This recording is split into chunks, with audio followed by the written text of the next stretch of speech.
Hello दोस्तों। आज हम बात करेंगे दो बहुत ही महत्वपूर्ण और आपस में जुड़े हुए कॉन्सेप्ट के बारे में। वेपर प्रेशर और कैविटेशन। ये दोनों फेनामेना पंप, टरबाइन, प्रोपेलर और कंप्रेसर के ऑपरेशन को प्रभावित कर सकते हैं। तो चलिए विस्तार में समझते हैं। कैविटेशन के बारे में बात करने से पहले हमें वेपर प्रेशर के कॉन्सेप्ट को समझना होगा।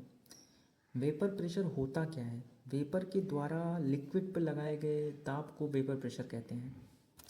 लेट्स एज्यूम एक कंटेनर है जिसमें x हाइट तक वाटर है और प्रेशर एटमॉस्फेरिक है और टेम्परेचर 45 डिग्री सेल्सियस के आसपास है।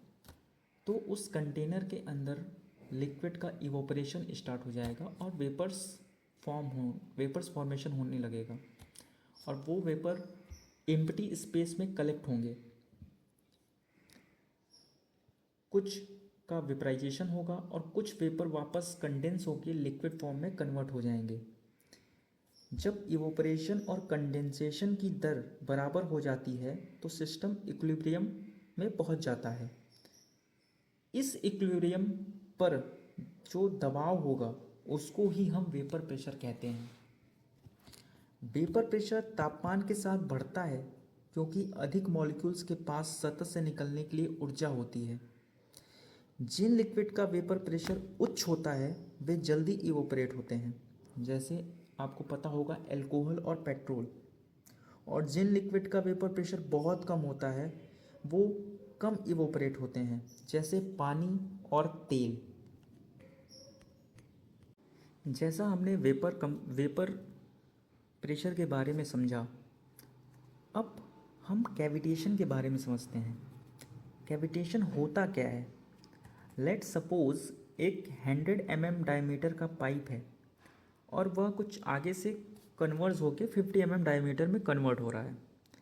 तो डायमीटर उसका घट रहा है तो वेलोसिटी होगा वो बढ़ जाएगा according to the continuity equation.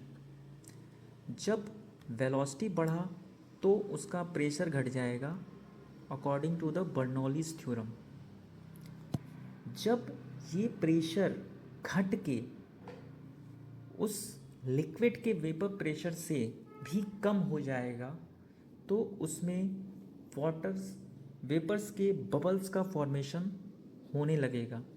अब ये वेपर बबल्स जब फ्लो करते हुए हाई प्रेशर जोन में जाएंगे तो उनके ऊपर हाई प्रेशर का दबाव होगा।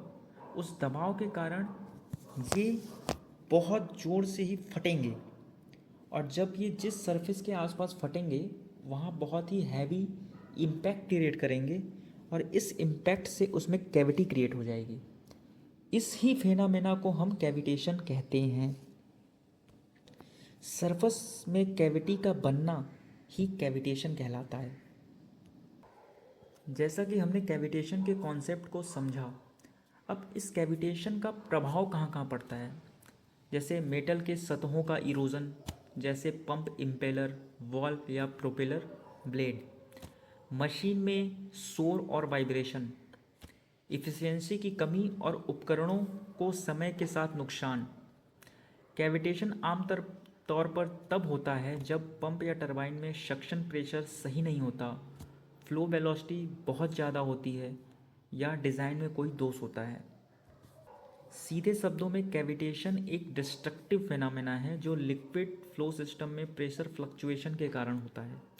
इसे समझना और समय रहते रोकथाम करना आपके उपकरण की सुरक्षा और लंबी उम्र के लिए बहुत ज़रूरी है। वेपर प्रेशर और कैविटेशन को समझें, अपने सिस्टम को सुरक्षित रखें। जैसा कि वेपर प्रेशर बताता है कि लिक्विड के मॉलिक्यूल्स कितनी आसानी से वेपर में बदलते हैं, कैविटेशन इसेंशियली मिनी बॉइलिंग जैसा फेनामेना है जो लोकल प्रेशर फ्लक्चुएशन की वजह से होता है और नुकसानदेह हो सकता है। इसलिए अपने पंप, टरबाइन और कंप्रेसर को सुरक्षित रखने के लिए सही सक्शन प्रेशर बनाएं, फ्लो वेलोसिटी को ऑप्टिमम लेवल पर रखें, इक्विपमेंट की रेगुलर मेंटेनेंस और इंस्पेक्शन करें। अगर आप इन कॉन्सेप्ट को समझते हैं और समय रहते सावधानी बरतते हैं तो आपके सिस्टम की इफ़िशियंसी बढ़ेगी और इक्विपमेंट लंबे समय तक सुरक्षित रहेगा।